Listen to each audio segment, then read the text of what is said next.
Pessoal, nós estamos ao vivo. Eu queria que o pessoal que está aí agora, é porque eu não coloquei aqui no grupo para poder você participar lá no grupo, então acho que vai ser difícil. Mas você pode avisar o maior número de pessoas possível que nós já estamos ao vivo aqui, tá? Eu só estou com um aluno aqui na igreja, aqui na classe, só um aluno, Nildo, José Nildo, e ele está aqui. E quem está em casa, quiser avisar para os outros, avisa rapidinho. Apareceu, Nildo? Apareceu? Então, estamos ao vivo aí, viu? Então, as perguntas que você quiser fazer, faça pela internet, pela nossa página aqui do seminário. Hoje nós vamos fazer vamos recapitular, né? Quase que não sai. Nós vamos recapitular algumas coisas aqui.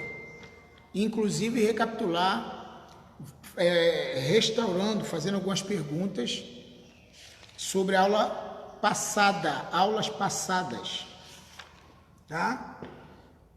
E sobre eclesiologia, nós falamos em aulas passadas o que significa igreja, da onde vem a palavra eclésia, o que significa eclésia,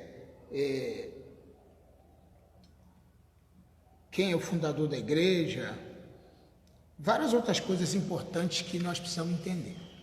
Bom, eu queria, enquanto você prepara a sua pergunta sobre aulas passadas, eu quero meditar com você em algumas passagens muito importantes da Bíblia sobre igreja. Jesus foi o fundador, Jesus é, melhor dizendo, o fundador da igreja.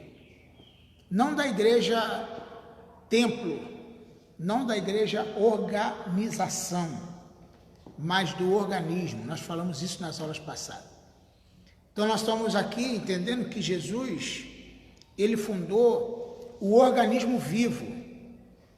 A igreja que é organismo, ela que não depende de quatro paredes para existir.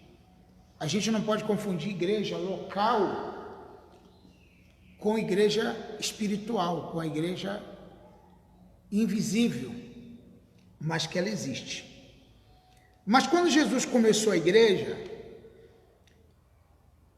no capítulo 16, versículo 18, tem um texto muito interessante. Também Mateus também fala disso, mas em Marcos 16, 18, eu queria que você lesse comigo. Não, perdão, é Mateus 16, 18 mesmo, Marcos. Mateus 16, 18, você que está aí com a sua Bíblia já aberta, o evangelista Josué já está ali de olho, né, Josué? Amém? Já está de olho na aula. Compartilhe com os alunos novos que nós já estamos ao vivo aqui.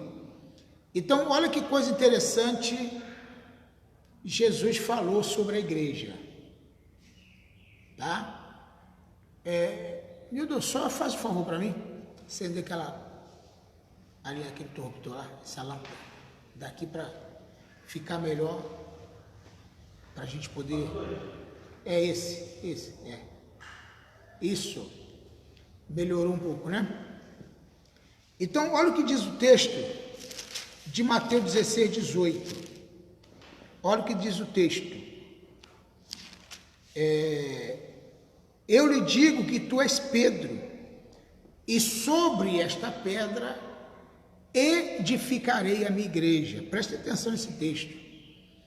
Em que fundamento a igreja está fundada? Primeiro, não está fundada em Pedro, como dizem os católicos. Os católicos acreditam que Pedro é o primeiro papa. Tá? O Josué está falando, tomara que volte às aulas normal. Tá? Então, a igreja católica diz que o Pedro é o primeiro papa. mas não é. Porque Jesus não fundou a igreja em Pedro. Porque a palavra Pedro significa pequenos fragmentos de pedras pequenas. A igreja está fundada em Jesus, que é a rocha. Inclusive a Bíblia chama ele de pedra de esquina, sabe? Aquela sapata, aquele alicerce que sustenta o prédio. Então Jesus, ele está fundado, aliás, a igreja está fundada em Jesus e não em Pedro. Agora, olha só que coisa interessante, a partir do versículo 13 do capítulo 16 de Mateus, a Bíblia diz que quando os discípulos chegando a Jesus de Cesareia de Filipe, perguntou a seus discípulos: quem os homens diz que eu sou? Quem as pessoas diz que eu sou? O que as pessoas pensam sobre mim? O que as pessoas acham sobre mim? Foi a pergunta de Jesus para os seus discípulos. Eles responderam: alguns dizem que é João Batista, outros Elias, e ainda outros Jeremias, e ainda outro um dos profetas. Os discípulos narraram a pergunta de Jesus sobre o que as pessoas na rua, o que o povo achava de Jesus. E os discípulos responderam: não, uns dizem que o Senhor é João Batista, outros dizem que o Senhor é um dos profetas, outros dizem que o Senhor é o Elias. Aí Jesus, no versículo 15, ele diz: e vós, e vocês, quem vocês diz que eu sou? O que vocês acham de mim? O que vocês acham de mim?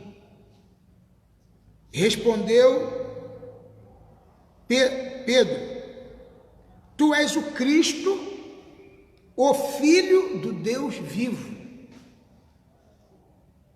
Pedro logo respondeu: tu és o Cristo, o Filho do Deus vivo. Respondeu Jesus: bem-aventurado é você, Simão, filho de Jonas, ou Bar-Jonas, porque isso não lhe foi revelado por carne ou sangue, mas por meu Pai que está nos céus. Quer dizer, então quem revelou isso para Pedro não foi a carne, não foi o sangue, mas foi Deus. Revelou o quê? Que Jesus é o Filho de Deus. A palavra Filho de Deus, os judeus entendiam muito bem essa palavra, Filho de Deus, é um igual a Deus. A palavra Filho de Deus, anote isso, significa um igual a Deus. A palavra Filho de Deus significa um igual a Deus. Então, Pedro entendeu que Jesus é o próprio Deus. Pedro entendeu que Jesus é o próprio Deus, encarnado. Até porque a gente vai ver na Bíblia várias referências, tá? Por exemplo, em Isaías está escrito: menino nos nasceu, um filho se nos deu, o principado estava sobre seus ombros, seu nome será maravilhoso, conselheiro, Deus forte, Pai da eternidade e príncipe da paz. Então nós vamos ver essa questão. Outra questão, quando o anjo visitou Maria e disse para Maria: você dará à luz um filho, e o seu nome será Emanuel, que quer dizer Deus conosco. Quer dizer, Deus entre os homens, Deus conosco. Então Jesus é o próprio Deus que veio para nos salvar. E Pedro foi revelado. Ele disse: tu és o Cristo, Filho do Deus vivo. Ou seja, Tu és o próprio Deus. Porque ser filho de Deus significa ser um igual a Deus. E Jesus respondeu: você é feliz, bem-aventurado, filho de Jonas, porque não foi a carne nem o sangue que te revelou, mas foi meu Pai que está no céu. E por isso eu te digo que tu és Pedro, você é um pequeno fragmento de pedras, e sobre esta pedra, quer dizer, sobre esta afirmação, sobre o que você acabou de dizer, sobre a tua revelação, eu digo, sobre esta revelação, eu edificarei a minha igreja, e as portas do inferno não terão poder contra ela. Você deu para me entender agora? Sim, Nilton. Pedra significa pequeno fragmento. Pedras pequenas. Não, o corpo de Cristo são vários membros, se juntando num lugar só. Pequenos fragmentos são todas as pessoas que se tornam uma grande pedra, que unidas se tornam uma grande... Mas mesmo assim, elas são capazes de ser separadas. São pequenas pedras juntas, né? Se fortalece. Mas sendo pequenas pedras, elas acabam se dividindo, porque nem todo mundo, uma pedra pode se romper, outra se rompe, outra sai e tal, né? Então a igreja não está fundamentada em pedras pequenas, que elas podem se desmontar. Agora, uma rocha, uma pedra grande, ela é eterna, né? Um monte de, assim, uma rocha, ela está ali naquele mesmo lugar, ali quantos 1000 anos, né? Naquele mesma posição, naquele mesmo lugar. Até mesmo que coisa era pedreira, continua firme lá. Não é? A pedreira aqui de Nova Iguaçu é uma pedreira, é uma rocha. Eles tiram pedras de lá, mas a rocha não acaba. O fundamento não acaba. O pão de açúcar, né? A rocha lá do Corcovado, lá, o pão de açúcar lá no Rio, por exemplo, aquilo nunca, sempre que o mundo existe, aquilo sempre esteve lá. Quer dizer, nunca saiu daquela posição. Então, o que eu quero que você entenda? Eu quero que você entenda que Jesus é a rocha, Jesus é o fundamento da igreja, tá bom? Isso é importante que você entenda. Agora, tem uma coisa que é importante que você entenda também, sobre igreja ainda, que eu falei em aulas passadas, que várias coisas na Bíblia apontam para a igreja. Existem duas coisas que estão lá desde o início do mundo: Jesus e a igreja. Jesus e igreja. Você vai ver de Gênesis a Apocalipse. Você vai ver Jesus em Gênesis, em Êxodo, Levítico, Número, Deuteronômio, Josué, várias passagens. Você vai ver Jesus lá. Mas você também vai ver a igreja lá, no Antigo Testamento. Então Jesus está presente em todas as esferas, e a igreja também. Entendeu como é que é? Então a igreja sempre existiu no pensamento de Deus, na presciência de Deus. A igreja sempre existiu. Então, assim como Jesus se encarnou, vamos supor, Jesus não virou carne, não se fez carne e habitou entre nós, a igreja também era invisível. A igreja era invisível, a igreja ela era invisível. Olha que revelação que eu vou te dar agora. A igreja passou a ser algo físico e real quando Jesus começou a igreja, edificou a igreja. Quer dizer, Jesus trouxe a igreja para a realidade, para o mundo. A igreja já existia.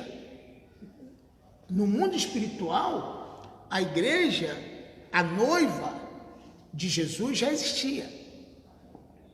Ela só ficou física quando Jesus morreu na cruz. Quando Jesus morreu na cruz, a igreja saiu de Cristo. Assim como Eva saiu de Adão, a igreja saiu de Jesus. Deu para entender, Nildo? Por exemplo, não teve lá o Adão? Da onde saiu a Eva? Então, aí eu pergunto, da onde saiu a igreja? De Jesus. Quando que aconteceu isso? Na cruz.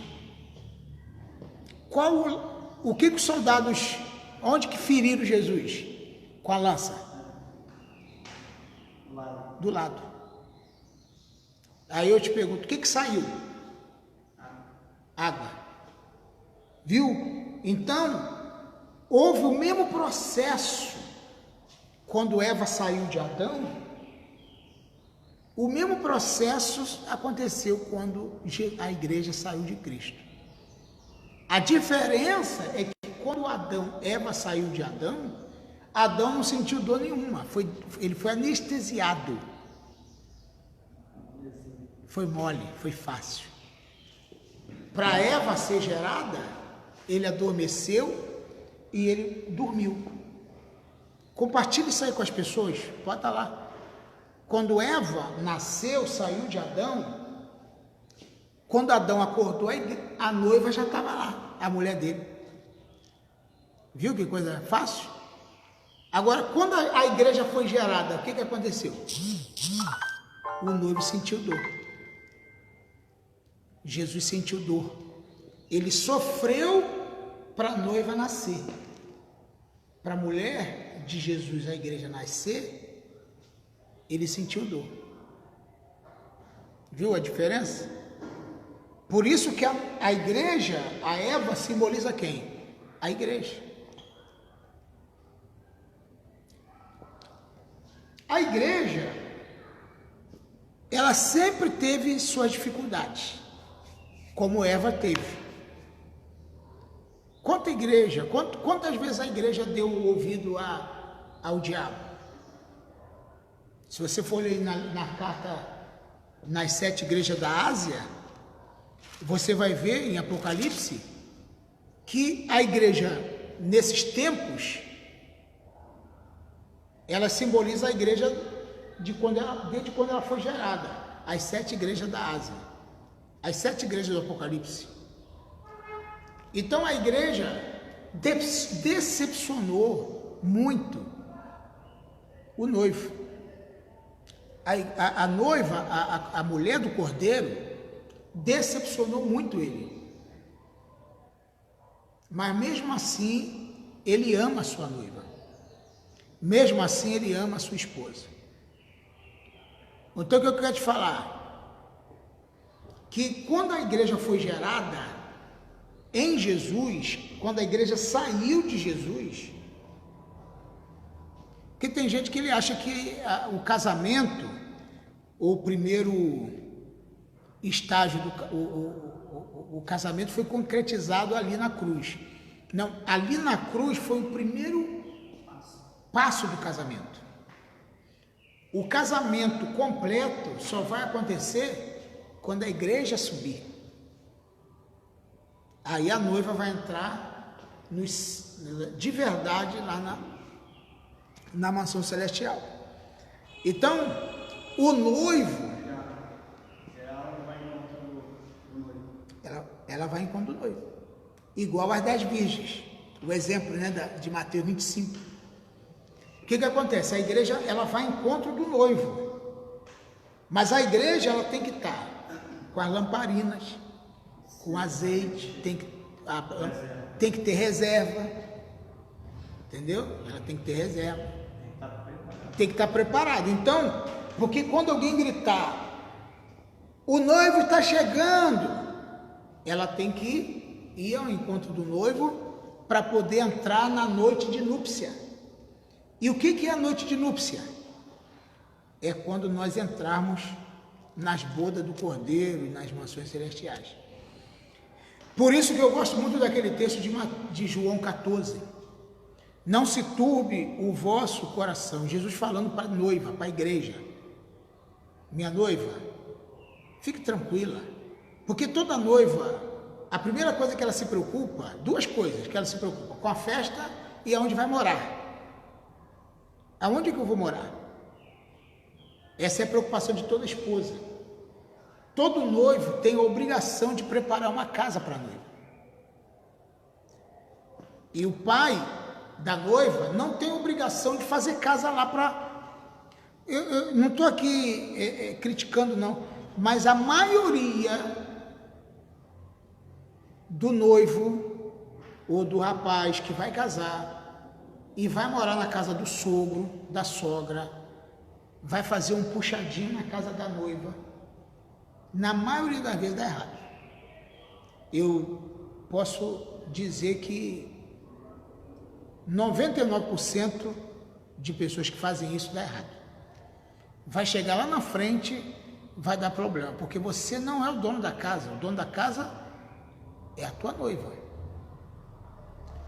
Vai ter momento que ela vai dizer assim, você não tem nada aqui, você mora na casa dos meus pais. Então a melhor coisa que o noivo tem que fazer,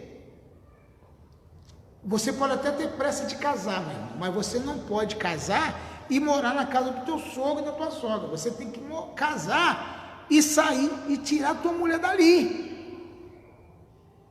Foi isso que Jesus está fazendo. Ele quer tirar a tua esposa daqui e levar para onde? Para a casa do meu pai. Por isso ele disse, na casa do meu pai é melhor.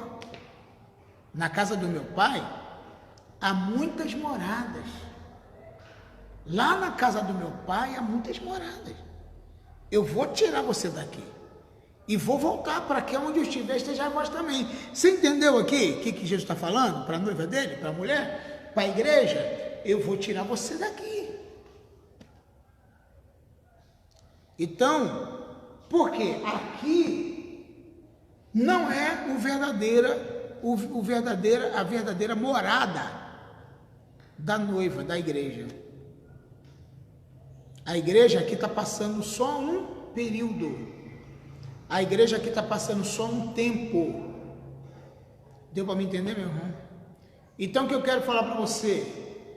Deus, ele está tratando a sua noiva. Deus está tratando a sua esposa. Deus está tratando a sua amada. Deus está cuidando da sua querida.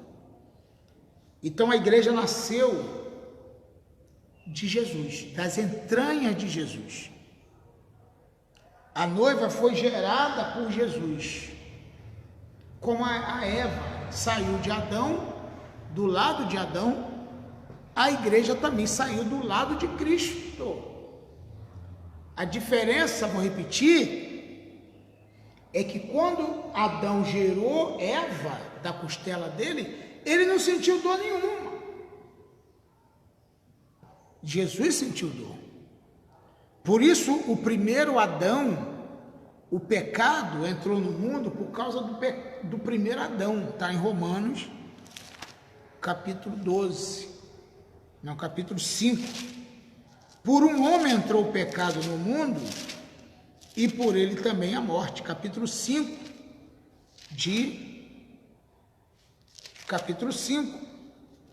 diz a Bíblia, versículo 12. Diz a Bíblia, portanto, da mesma maneira como o pecado entrou no mundo por um homem e pelo pecado a morte, assim também a morte veio a todos os homens, porque todos pecaram. Viu? Então a morte entrou por um homem. Mas também, no versículo 17, diz assim, ó, se pela transgressão de um só a morte reinou, por meio desse, muito mais aqueles que receberam o dom de Deus e a imensa provisão da graça e a dívida. Dê uma pausazinha no vídeo aqui, querido, que eu tive que atender aqui uma rápida ligação. Deixa eu te falar com você. Quem tiver alguma pergunta, alguma dúvida, coloque aí, por favor. Vamos conversar. Eu acho que só tem uma pessoa hoje online aqui. Eu não sei, mas tem só o evangelista Josué que está assistindo? Queria saber se mais gente aí. Dá um joinha, dá um alô, fala comigo para ver se a gente consegue mais gente aí, tá bom, querido? Nessa aula de hoje, nós precisamos de mais pessoas assistindo. Eu vou dividir essa aula hoje, pelo menos em duas partes, tá? Pelo menos em duas partes. Não entra e sai não, gente. Tem pessoas que entram na aula e saem. Aí quer dizer, aquele ponto importante, você não pega, você tem que pegar o ponto importante da aula. Então você não pode deixar de pegar o ponto importante da aula. Deu para me entender? Então nós não podemos abandonar esse ponto importante. Então eu queria que você ficasse ligado e entendesse que esse momento é importante. A Fátima está lá ligada, amém. Então eu queria saber se tem mais gente, tá bom? Ligada aí para a gente poder estar nessa aula aí. Alguém tem alguma dúvida sobre o que eu falei até agora? Viu como é que é importante essa revelação? Então eu estava falando que a igreja, ela está presente desde Gênesis, na Bíblia. Se você for ver algumas figuras, tipos, símbolos, você vai observar que a igreja estava lá. Na Eva, a Eva é um tipo da igreja. A Luzia Lourenço, amém, irmã Luzia, Deus abençoe. Luzia está aí presente. Então, a igreja esteve presente desde a antiguidade, simbolicamente na arca.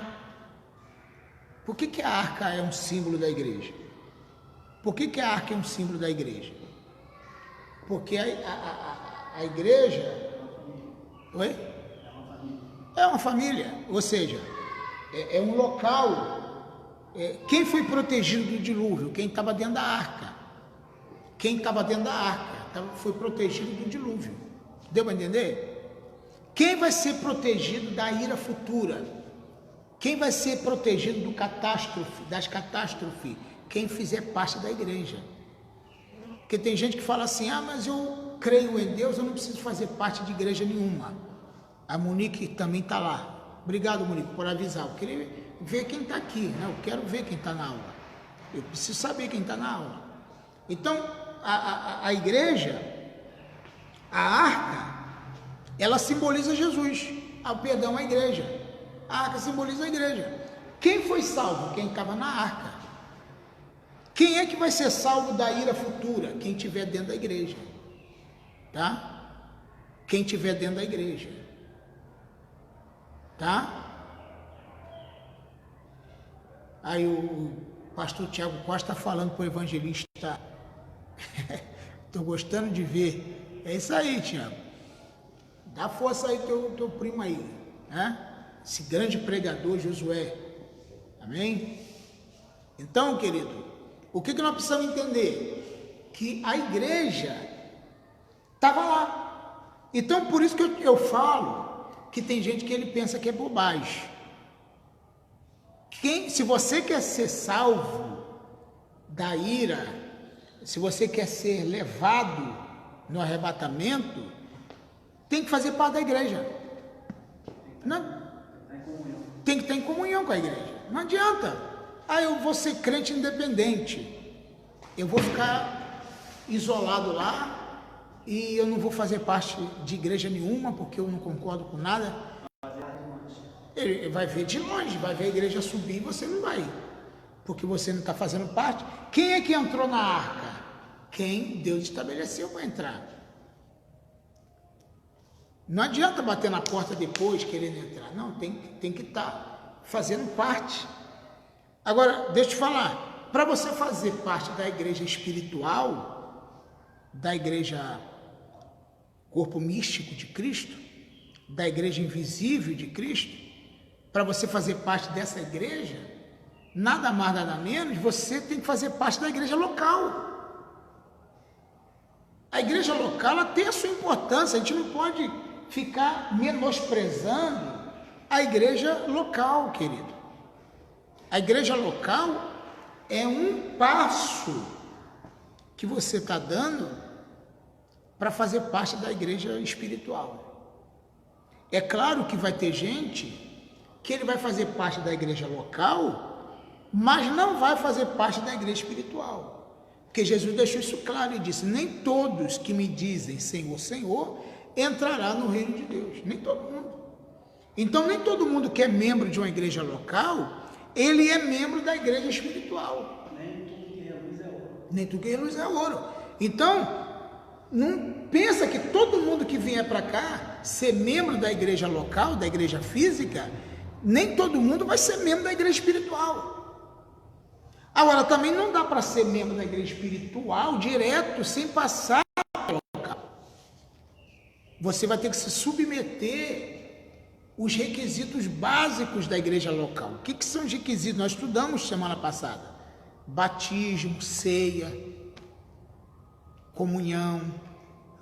Quer dizer, se você não tiver comunhão com o irmão, não gosta de participar da ceia com ninguém, não participa de nada com ninguém, como é que você vai conseguir ser membro da igreja espiritual? Se você não se dá com pessoas, se você não tem capacidade de lidar com gente, como é que você vai lidar? Como é que você vai chegar lá no céu que vai ter, o que vai ter mais é gente, né? Transformada, é claro. Né? Então a gente tem que pensar nisso. Entendeu? Então, nós temos que entender que fazer parte da igreja é você se...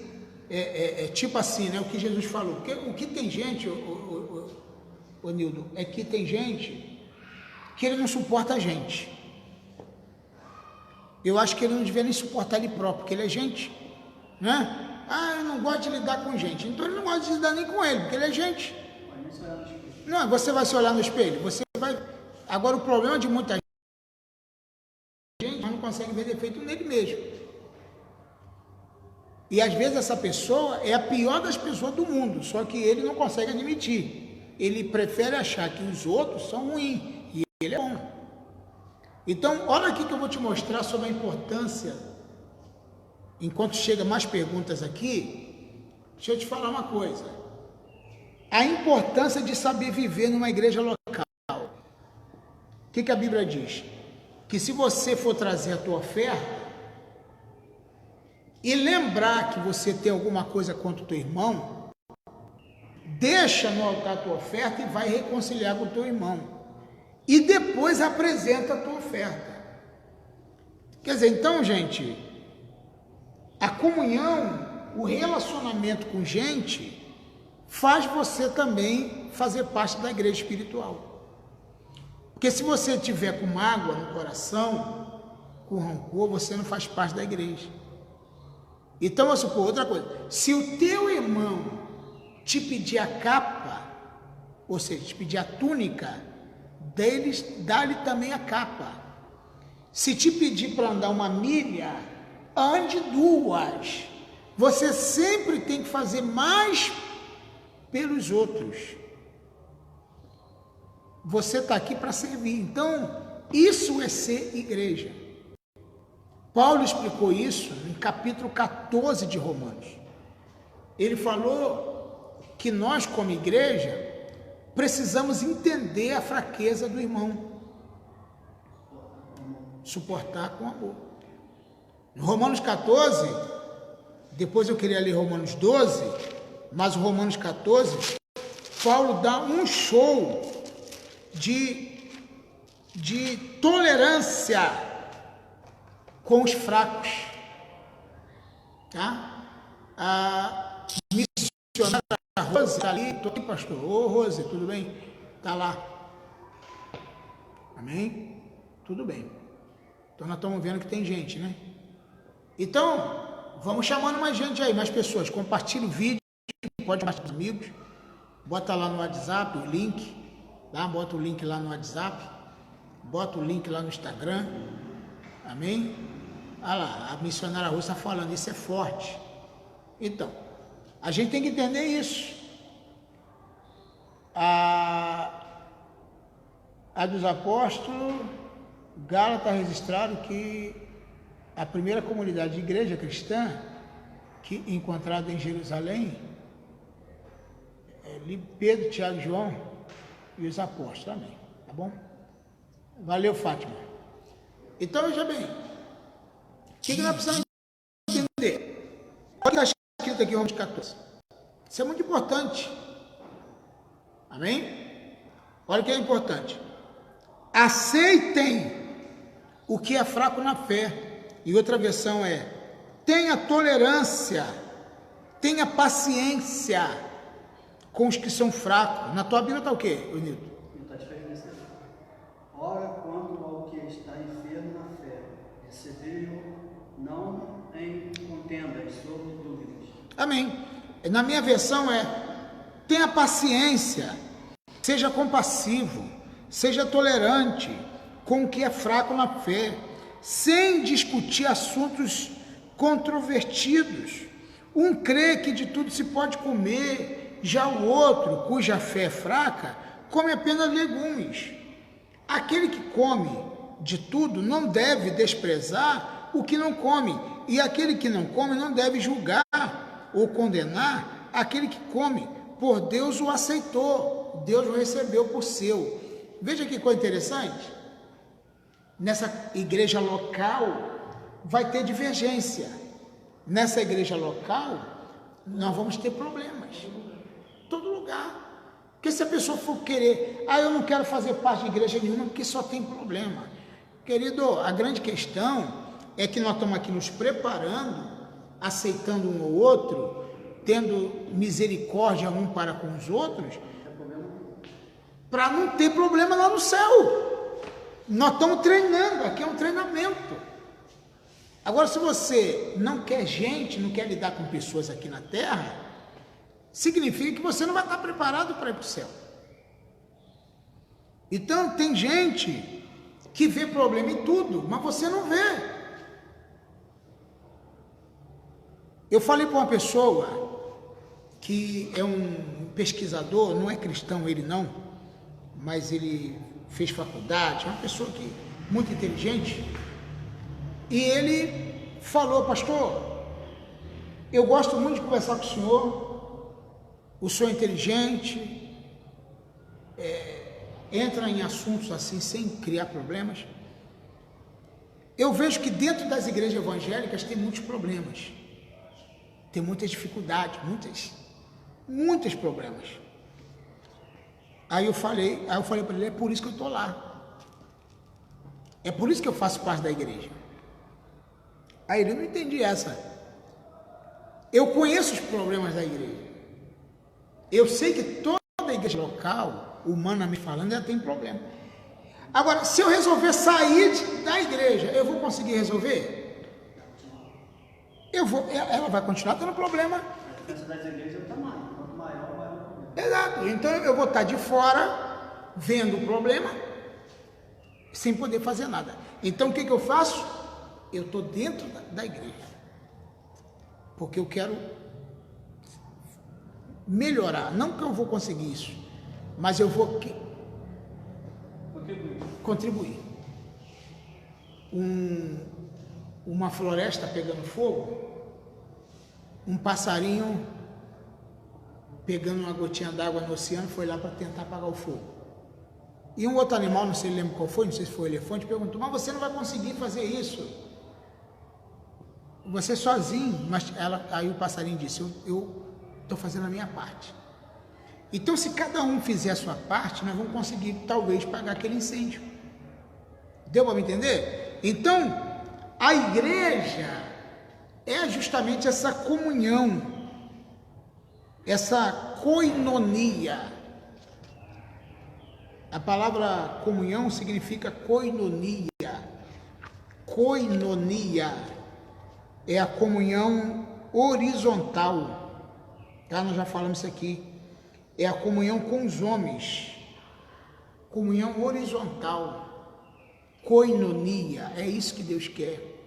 Deus quer trabalhar na igreja para que a igreja aprenda a lidar um com os outros. Para a igreja aprender a ter relacionamento com as pessoas. Nós, como igreja, precisamos aprender a lidar com pessoas. Deu para me entender agora? Então, querido, essa é a grande verdade. Tá bom? Eu vou dar uma pausa agora, tá, gente? Nós vamos dividir em duas partes essa aula. E eu quero que na segunda parte você, enquanto eu vou tirar aí 10, 15 minutos de intervalo, eu queria que você preparasse algumas perguntas, inclusive do trabalho. Eu pedi 2 trabalhos. Se você quiser fazer alguma pergunta dentro desse projeto do trabalho, porque brevemente nós vamos voltar às aulas normais. Por enquanto nós estamos aqui com só eu e mais um aluno, mas quem sabe semana que vem a gente já não esteja aqui completo, né, com todo mundo. Tá bom, gente?